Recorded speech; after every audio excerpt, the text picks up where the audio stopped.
I've always been the type of man who reads the fine print on every damn thing.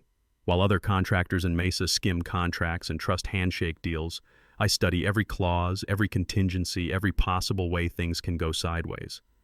It's served me well in my 58 years, first as a master electrician, where overlooking details can fry circuits and burn down buildings, and later in life, where overlooking details can burn down everything else you've worked for. 15 years ago, I met Denise Sullivan at my buddy Carl's backyard barbecue during one of those blazing Arizona summers that'll cook an egg on the sidewalk. She was 30 then, radiant in that way that made every conversation around the pool table gravitate toward her laugh. An office manager at Phoenix Premier Home Solutions downtown, she had this magnetic quality, sharp wit, infectious energy, the kind of ambition that lit up her green eyes when she talked about running the whole operation someday. I was captivated immediately, hotter than a $2 pistol. I'd built Palmer Electric from nothing over 25 years of pulling wire and troubleshooting junction boxes. 4 full-time guys, steady commercial contracts, reputation solid as Camelback Mountain. My house in Mesa sat on a half-acre lot with established citrus trees paid off 3 years before I met Denise. 3-bedroom ranch with a workshop out back where I restored classic Harleys when the desert heat finally broke in the evenings. My name alone on the deed, my equity built through decades of 12-hour days and emergency calls during monsoon season when lightning knocked out half the valley's power grid. Our courtship was intense and deliberate, like running conduit through concrete block. You take your time and do it right the first time. Denise was drawn to my stability, the established business with its own fleet of service trucks, the owned home with solar panels I'd wired myself, the man who had his life mapped out in practical terms with backup plans for the backup plans. I was intoxicated by her energy, her ability to navigate office politics that would give me migraines worse than working in 120-degree attics, her dreams of climbing corporate ladders I couldn't even see from ground level. She made me feel younger than I had since my Navy days. 18 months later, I proposed at the Phoenician during their Sunday brunch, the fancy resort where we'd celebrated her promotion to operations coordinator. She said yes before I finished asking the question, tears streaming down her face like a summer thunderstorm. We were planning a spring wedding when I brought up the prenuptial agreement. 2 months before the ceremony, over dinner at home, I'd grilled mesquite steaks on the patio while she made her famous tres leches cake. I slid the legal folder across our kitchen table like I was handing over electrical blueprints. She looked at it like I'd placed a coiled diamondback between the salt and pepper shakers. "What's this, Rodney?" she asked, eyebrows raised in confusion. "Just some paperwork," I replied calmly, keeping my voice steady as testing voltage with a multimeter. "Protection for both of us if anything ever goes haywire down the road." Denise laughed, actually laughed, shaking her head as she opened the folder. "You're so paranoid, hun, but I guess that's what makes you such a successful contractor, always thinking 3 steps ahead." She flipped through the pages without really reading them, pausing only at the signature lines like someone skimming an electrical code manual. "This is sweet in a weird way," she continued, her voice warm as desert wind. "You care enough about our future to worry about protecting what we're building together." I watched her sign each page, her signature flowing and confident as AC current through copper wire.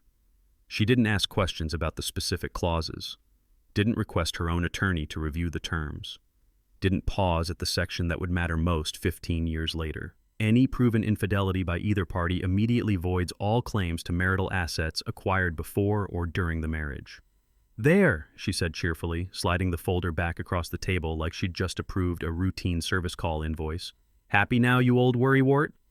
"Yes," I answered simply, filing the document in my fireproof safe next to the business insurance policies. "I surely am." Our 15 years together unfolded like a well-designed electrical system, efficient, reliable, built to last through desert storms and scorching summers. Denise's promotions came steadily at Phoenix Premier, office manager to operations coordinator to regional administrator. My business grew in parallel, added 2 more service trucks, landed the maintenance contract for Desert Ridge Mall and half the strip centers in Scottsdale, started mentoring young electricians through the community college trade program. We developed comfortable rhythms like the desert seasons. Saturday morning runs to the farmers market in Old Town Scottsdale. Sunday afternoon rides on the Heritage Softail through Fountain Hills and up into the McDowell Mountains. Annual trips to visit Denise's family in San Diego, where her sister always complained about the dry heat whenever she visited us. Quiet evenings where she'd work on spreadsheets at the kitchen table while I sketched out electrical panel layouts for new construction projects, both of us content in our separate but connected work. The house stayed comfortable year-round with the HVAC system I'd upgraded myself, energy bills manageable thanks to the solar array and smart thermostats. No kids yet. We'd agreed to wait until Denise reached senior management level, until we could afford the lifestyle she envisioned for our family. She was methodical about her career advancement, networking at industry events with the focused intensity of a project manager coordinating a major installation. I admired her determination, her ability to charm executives half her age, her refusal to accept the limitations other people tried to impose on ambitious women in male-dominated industries. For 15 years, I believed I knew my wife completely, like understanding every circuit in a familiar panel box. I was wrong about a lot of things, but I was dead on about that prenup. 6 months ago, Denise started coming home smelling like cologne I didn't wear. It was subtle at first, a faint scent clinging to her work blouses like the smell of ozone after lightning strikes. Something expensive and sharp that lingered when she kissed my cheek at the front door, different from the usual mix of copy toner and office coffee that followed her home. When I mentioned it, she'd shrug dismissively like I was questioning a routine voltage reading. I've been in meetings all day with vendors, Rodney. Half those sales guys bathe in cologne like they're trying to cover up the smell of desperation. But that was just the first warning sign, like a circuit breaker that trips once and makes you wonder what's drawing too much current. Denise began dressing differently for work. Designer labels appeared in our walk-in closet like expensive new tools I hadn't ordered. Silk blouses from Theory, Italian leather heels that cost more than a month of truck payments. Jewelry. I definitely hadn't purchased a delicate gold bracelet that caught the morning light, pearl earrings that made her look sophisticated in an unfamiliar way. New jewelry? I asked one morning, watching her fasten the bracelet with the same attention I'd give to connecting live wires. Todd gave it to me, she replied casually, not meeting my eyes in the bathroom mirror.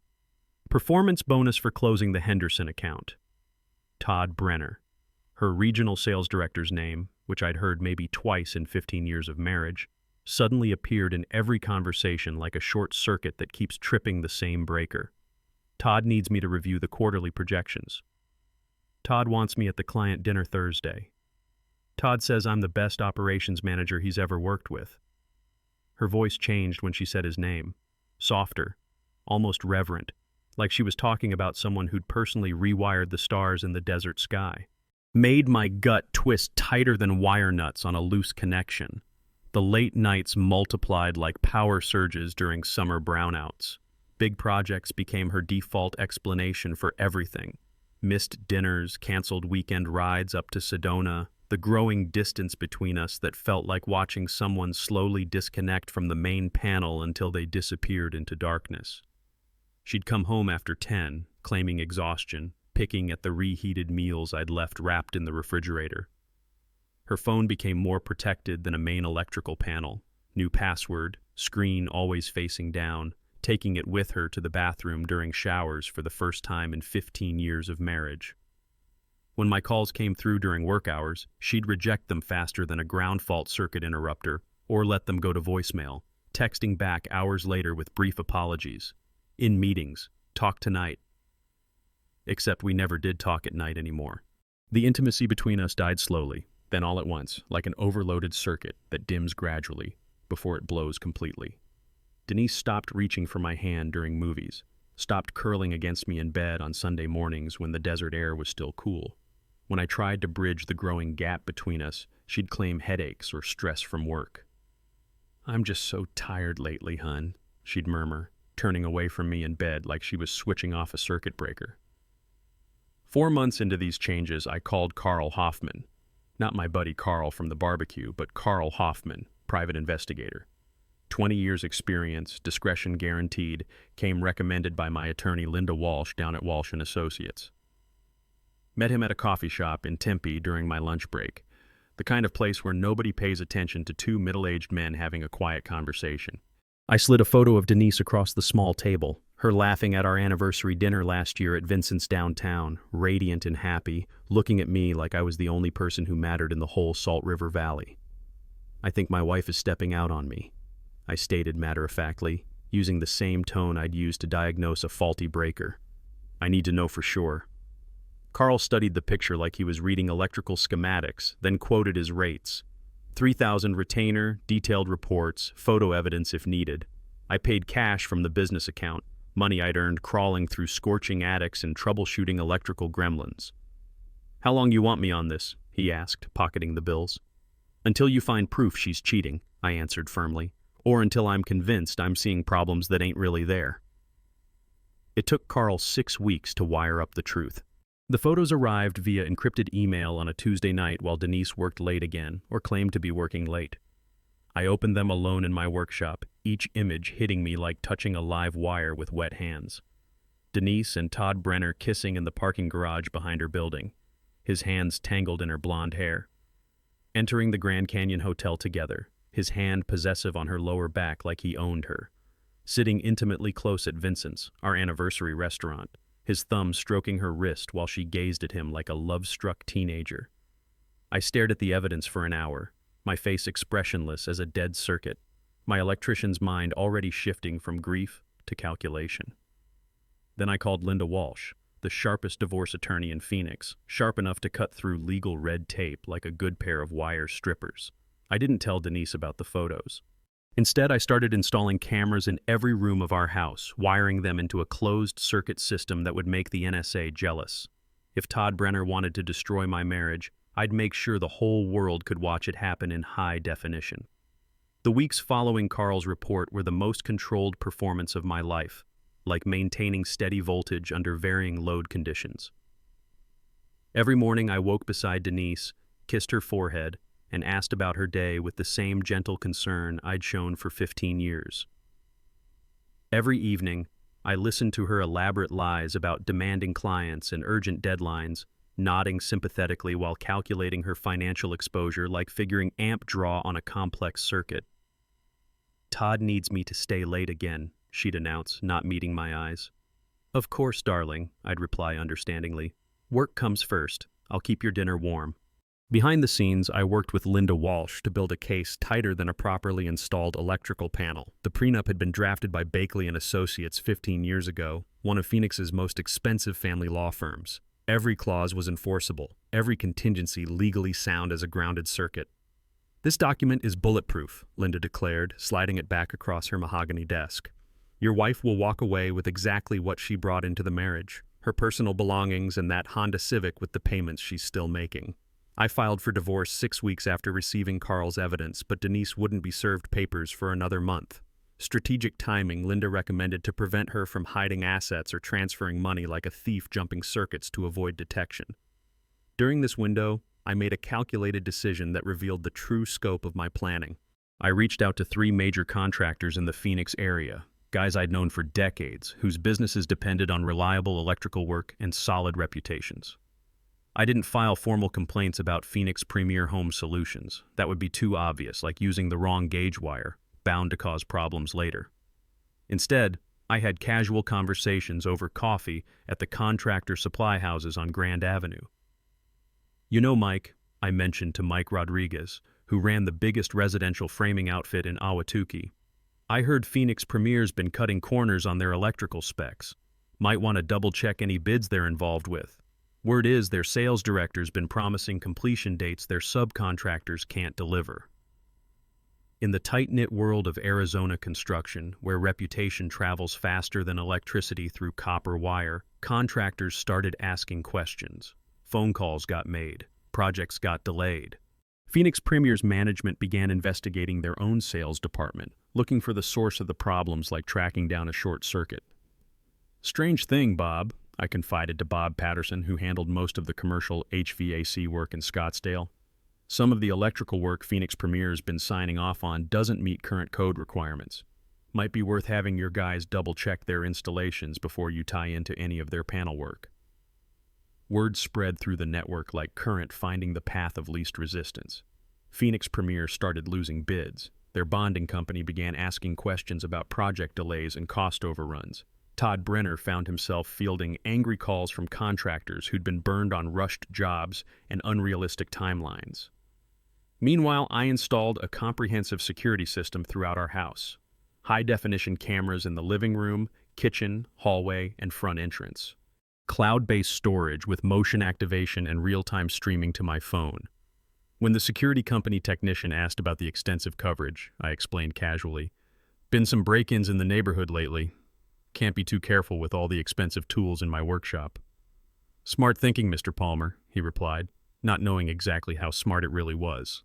I documented our marital assets with the same obsessive detail I'd used to map out a complex commercial wiring project. Bank statements going back 15 years, investment portfolio summaries, retirement account balances, the recent home appraisal showing $400,000 in equity, receipts for every major purchase from the Harley in the garage to the solar panel system on the roof. Linda assembled everything into an impenetrable financial fortress that would withstand any challenge Denise's eventual attorney might mount. Like building an electrical system to handle twice the expected load. Overkill that ensures nothing fails when you need it most. Then came the night that changed everything, like the moment you realize you're holding a live wire. Tuesday evening, exactly 3 weeks after I filed for divorce, Denise walked through our front door holding Todd Brenner's hand. The arrogant bastard had come to my house to claim my wife, like he was picking up a special order tool from the supply house. He had no idea he was walking into a trap I'd been wiring for months. I was reading Electrical Contractor magazine on the living room couch when I heard the key turn in our front door. 8:30, later than her usual claimed overtime. Then I heard something that made my pulse quicken like touching an unexpected live wire. 2 sets of footsteps on my tile floors. The cameras were recording everything in crystal clear digital quality. Denise entered first, and behind her, holding her hand with casual possession, was Todd Brenner. I recognized him immediately from Carl's surveillance photos. 6'1", broad shoulders filling an expensive navy suit, brown hair styled with the precision of a man who'd never been told no in his privileged corporate life. He surveyed my living room with barely concealed contempt, like a city inspector looking for code violations in a job he'd already decided to fail. I looked up from my magazine, set it carefully on the coffee table like I was placing a precision instrument. "Can I help you, fellas?" Todd laughed, actually laughed, and walked deeper into my living room without invitation. His confidence was staggering, the arrogance of a man accustomed to taking whatever he wanted simply because his monthly income could buy it. Like a developer who thinks money trumps building codes. "Actually, yeah," he replied with condescending amusement that reminded me of inspectors who'd never pulled wire in their lives. "I'm here to talk to you about Denise."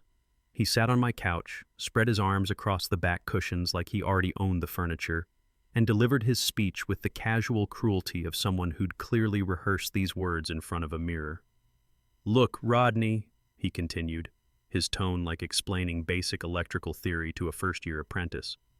"We both know this marriage has run its course. Denise deserves better than whatever this is." He gestured dismissively at our home, at me, at 15 years of building something solid together. "I'm here to do the right thing. I'm asking you to step aside gracefully." Denise stood beside him, chin raised, trying to project confidence, but her eyes betraying the nervousness of someone who knows they're about to touch a live wire. She'd worn her best dress for this occasion, the black one I'd bought her for our anniversary dinner 2 years ago.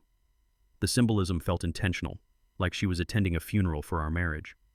"It's time we stopped pretending, Rodney," she added, her voice carrying forced maturity. "You and I have been over for a while. We both know it." I let them finish their prepared presentation like listening to a contractor explain why corners needed to be cut. Then I stood, walked to the kitchen where I'd prepared the manila envelope that morning, and returned. I dropped it on the coffee table between them with a heavy thud that echoed through the sudden silence like a circuit breaker slamming shut. "What's that?" Denise asked, her confidence cracking like overloaded insulation. "Private investigator's report," I replied, my voice colder than the air conditioning I'd installed myself. "Photos, videos, timestamps, witness statements. You two have been screwing around for 4 months. Tuesdays and Thursdays, mostly. Grand Canyon Hotel, Suite 314. Y'all are creatures of habit, I'll give you that." Todd's smirk evaporated like moisture in desert heat. Denise went pale as freshly stripped copper wire, her hand reaching toward the envelope, then pulling back like it might electrocute her. I continued, each word a surgical strike designed for maximum damage. "I filed for divorce 6 weeks ago. The prenuptial agreement you signed, Denise, the one you didn't bother reading like most folks skip the fine print on electrical permits, clearly states that infidelity voids all claims to marital assets. You get nothing. No house, no business equity, no retirement accounts. You'll leave this marriage exactly as you entered it. Denise tried to stand, panic overtaking her carefully constructed composure. Rodney, wait. We can work something out. We can talk about this like adults. Sit down, I commanded sharply, using the same tone that stopped apprentices from grabbing live wires. The authority in my voice made her collapse back onto the couch like her strings had been cut. I turned to Todd, and the temperature in the room dropped to Arctic levels. And you're trespassing in my home. Those cameras are recording everything. You entered my house without invitation and attempted to intimidate me into surrendering my wife. That's harassment, and depending on how I frame it to the Phoenix PD, possibly extortion. Todd stood, trying to reclaim his dominant position through sheer physical presence like a supervisor who'd never actually worked the job. I didn't threaten you, old man, he protested. You demanded I give you my wife, I interrupted. In my house, after screwing her behind my back for 4 months, that's absolutely a threat. Todd stepped forward, towering over me, puffing his chest like a territorial javelina. You think you scare me? I make more in a month than you make in a year, you pathetic blue-collar fossil. I'll bury you in legal fees. I'll destroy your little electrical business. I'll make sure everyone in this town knows what kind of man can't even keep his own wife satisfied. That's when I moved. The first strike was precise as connecting a ground wire, both hands grabbing Todd's expensive lapels and slamming him against the wall, hard enough to crack the plaster. His head snapped back, leaving a small dent in the drywall I'd hung myself. Before he could recover from the shock, I drove my fist into his solar plexus. A calculated blow that evacuated every molecule of air from his lungs and left him gasping like a fish pulled from Roosevelt Lake. Todd doubled over, and I brought my knee up into his ribs with the full force of 15 years of suppressed rage and 30 years of physical labor. The crack was audible, like a 2x4 snapping under load.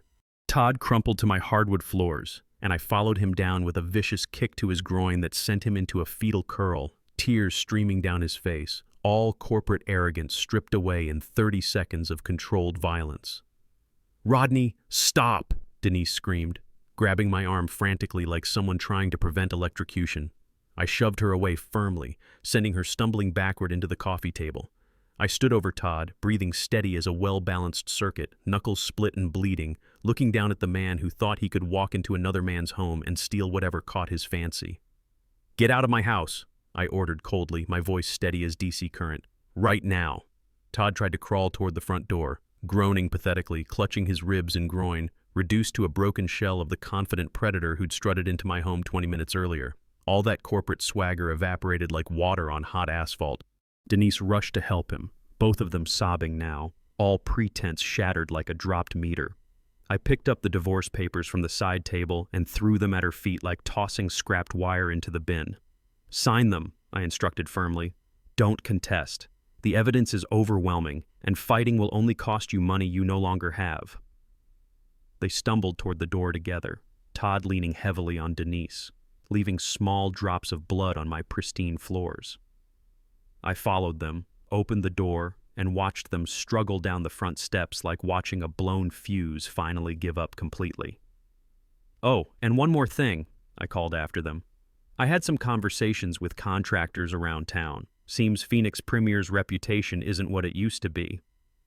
Todd, you might want to update your resume. Word travels fast in our business, and nobody likes working with unreliable partners. I closed the door, locked it, and walked to the kitchen. I poured myself 3 fingers of Jack Daniels and sat at the table, hands shaking slightly from adrenaline, but face completely calm as a properly grounded circuit. My phone buzzed. Text from Linda.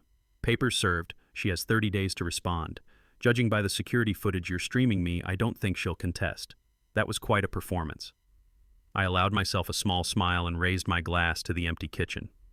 The destruction of Denise and Todd's careers happened faster than I'd anticipated, spreading through Phoenix's construction network like electricity through copper wire. Within 2 weeks, Phoenix Premier lost 3 major contracts. Their bonding company started asking hard questions about project delays and cost overruns. Management discovered that Todd had been promising completion dates that were physically impossible to meet, burning bridges with subcontractors who'd been in business longer than he'd been wearing suits. Todd was terminated for performance issues. Corporate speak for, this guy's costing us money and damaging relationships we spent decades building. Denise found herself unemployed when Phoenix Premier downsized their administrative staff to cut costs after the contract losses. At 45, with a workplace scandal following her like the smell of smoke, finding equivalent work proved nearly impossible. Turns out the Phoenix business community is smaller than most people think, and word gets around. My divorce proceeded with mechanical efficiency, smooth as a well-wired panel. The prenup was bulletproof, the evidence overwhelming, the financial calculations precise as Ohm's law. Linda filed motions, presented irrefutable evidence, and Denise's court-appointed attorney advised her not to contest. "The document is airtight," he told her during their brief consultation. "The photographic evidence is devastating. You signed this agreement voluntarily. Fighting will only cost you money you don't have." 60 days after the confrontation, it was finalized. I retained the house, all business assets, all retirement accounts, the workshop with every tool I'd collected over 3 decades. Denise received her personal belongings and her Honda Civic with 2 years of payments remaining. The final destruction of Denise and Todd's relationship followed predictably, without jobs, without money, without the forbidden thrill of secrecy that had sustained their affair. Their love evaporated like morning dew in the desert.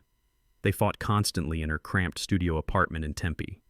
"This is your fault," Todd accused during one of their screaming matches that neighbors later described to mutual acquaintances. "You should have been more careful." "My fault?" Denise shot back. "You're the one who insisted on using company credit cards for everything? You could have kept it professional." "You could have said no," he replied coldly.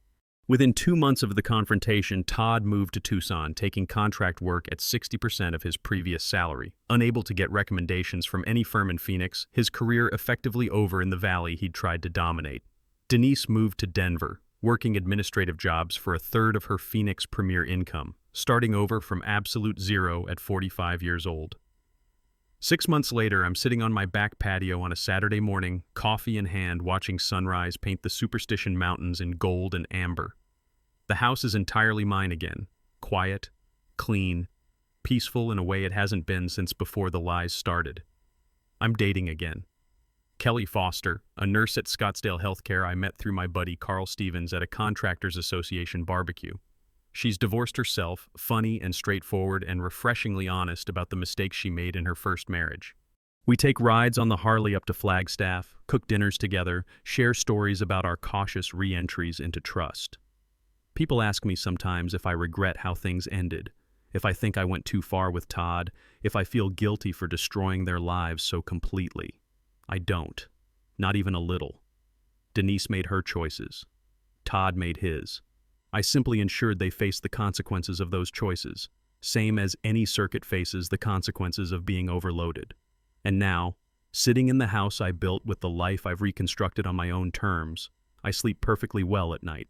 Because in the end, I didn't just win the divorce. I reclaimed my dignity, my peace, and my future. No arrogant sales director, no faithless wife, no amount of betrayal was ever going to take that from a man who always reads the fine print. The lesson here is simple as electrical theory. Respect has to be earned, trust has to be maintained, and when someone tries to steal what you've spent decades building, you show them exactly what happens when they underestimate the man who wired the whole damn system.